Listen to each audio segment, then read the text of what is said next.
आलाय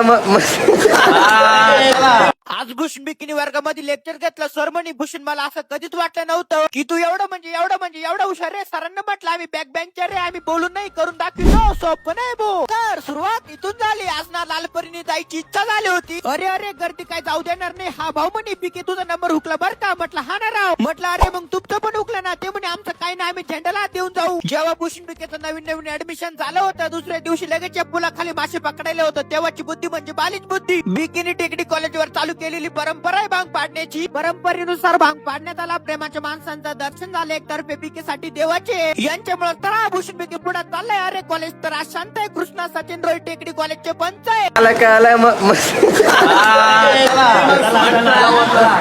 पाहिले ना भाऊची गँग कशी लेक्चरला लेट झालं होतं. मग आता मध्ये जायचं होतं. हा नाही म्हणता कृष्णाने दरवाजा खोलला. मध्ये सरांचं लेक्चर चालू होतं. शर्मनी जे माग बसते ना त्यांचं काही लक्ष राहत नाही. तुम्ही पेपरात काय लिहिणार आहे मला काही तुमचं खरं वाटत नाही. आता विषय तर बॅक बेंचरचा पोरांचा आला म्हटल्यावर भूषण बिकेलाच मनावर घ्यावं लागेल ना. म्हटलं सर आजचं लेक्चर मी घेतो सर. तेव्हा आश्चर्यचकित झाले जेव्हा भूषण बिकेने सर ओळींचा अर्थ समजून मुला मुलींना शिकवलं. हुशार तर लय हो आम्ही, पण आम्ही दाखवत नाही. भूषण बिके बॅक बेंचर बर का.